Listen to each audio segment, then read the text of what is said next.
Angry survivors were stunned when they recently learned there is still more than $10 million in the fund. But what really shocked them? The foundation decided to reallocate nearly $4.5 million away from the survivors to a variety of causes, including the Oklahoma City National Memorial, other communities hit by disasters, and future research on disaster relief. They decided to give $4.4 million away, and we're on welfare. I can't even imagine that. Do you know why we're here? Nancy Anthony, president of the Oklahoma City Community Foundation, says that she is fulfilling the mandate the foundation was given when the bombing fund was formed, as well as following the requirements of the IRS. Are you aware that some of the survivors feel like it's very difficult dealing with the foundation? Some have said they feel like they've been treated like second-class citizens. Yes, we are aware that they have said that, and there's a lot of anger about what happened to them, and probably anger about us for perhaps not doing what they perceive they would like to have done.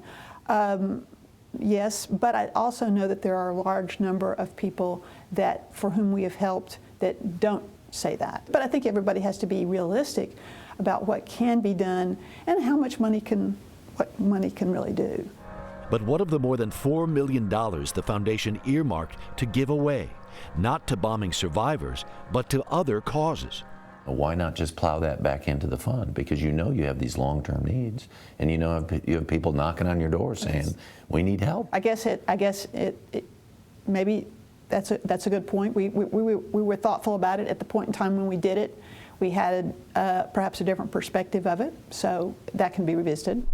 Anthony says she can't discuss specific cases, but says the foundation has helped about 1,000 people, including Dolores and PJ. She says by steering survivors toward government programs like Medicaid and Pell Grants, the survivors get more help, and the fund stays solvent. This isn't about distributing money, it's about helping people move forward. The money is just another tool. You have to try to say, what's your ultimate goal here? If the goal is to give the money away, well, we could have done that a long time ago. But I don't know that would have been terribly effective. Is the foundation's role in this to be paternalistic, for lack of a better term? I guess that might be what we have done, whether that's good or bad. For them to say, we don't trust you with giving you this money that you're going to provide the care for PJ that he needs, that's an insult.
We don't want to be here. Lou doesn't want to be here. None of these people want to be here. But they are, and they're not here for themselves. They're here to continue fighting for what's right.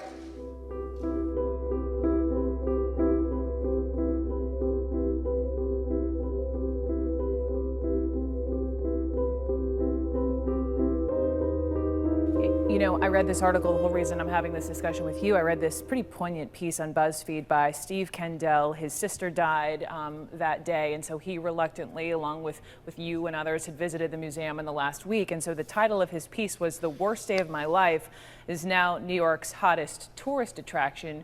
You were just telling me in commercial when we were talking, you went to the museum last week, but you say you will never go back. Tell me why. I will not. Because it's a place of business. It's a conglomerate. It's a corporation. It is not a place of memory, a place of solace. It is not a place to go and show regard. It's run by civilians who are business people, people who had nothing to do with running into the fire. They were probably hiding under their desks while we were down there swapping buckets for days, weeks, and months on end to try to find people and struggling to call it a rescue site as long as we could.